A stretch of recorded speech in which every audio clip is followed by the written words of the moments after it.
জানোই যে আমি একটা নতুন জায়গা থেকে কিছুটা হলেও নিজের উপার্জন করছি। তো সেখান থেকে তোমরাও যদি স্কিল শিখে এইভাবে তোমরাও যদি উপার্জন করতে চাও, তো দেখো এখানে যে শুধু হাউসওয়াইফ তা নয়, হাউসওয়াইফ, জব পার্সন, তারপর তোমার স্টুডেন্ট সবাই জয়েন করছে আর সবাই নিজের মতো আর্ন করছে।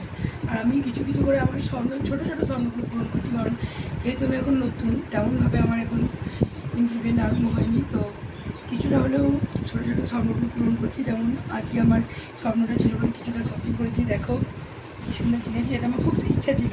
স্ন্যাক্স স্লেপ বলছে এটাকে, স্ন্যাক্স স্লেপটা আমি কিনেছি, খুব ভালো লাগলো, তোমাদেরকে দেখাবো বলে আমি এখনো প্যাকিং খুলিও নি। এই একটা কিনেছি।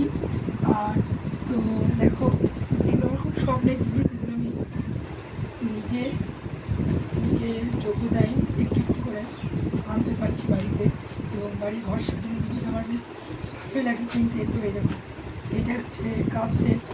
আমরা বাড়িতে 4 জন পার্সেন আর আমার বাবা মা মিলে 6 জন একসঙ্গে কফি খাওয়া যাবে, বলো কেমন হয়েছে। আর নিয়েছি এই বেড কভারটা, এই 3টে আমি কসমো থেকে কিনে এনেছি। তো বলো কেমন হয়েছে। আমার নিজের কিছুটা হলেও ভালো লাগছে যে নিজের সাকসেস থেকে এগুলো আমি আনতে পেরেছি। তো তোমরা যদি আনতে চাও তো এইভাবে ছোটো ছোটো কাজগুলো করতে পারো, যার মাধ্যমে তুমি বাড়িতে বসে সারাদিনটা তুমি তোমার সংসারের কাজ, তোমার যা যা কাজ আছে করার পর সারাদিনে 2 থেকে 3 ঘন্টা টাইম দিয়ে এইভাবে রেজাল্ট গেট করতে পারো।